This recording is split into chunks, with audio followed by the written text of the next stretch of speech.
I'm working on this Hermle clock movement in 1151-053, and I'm interested in this part here, the rollers that operate the hammer. I found one over here. It's modified, and I'm going to put it in there and see. You can see that every third wafer has been modified. Some have been shaved off. Some of the cam lobes have been shaved off, and it looks like other ones have been welded on. So I'm curious about. I'm going to put this into the clock and see what it plays.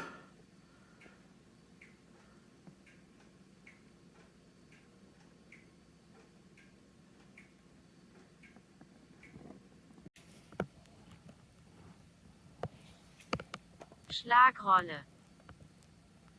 Impact roller.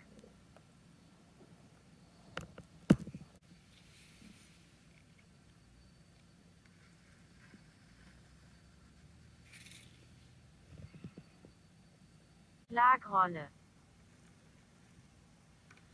Impact roller. Schlagrolle. Impact roller.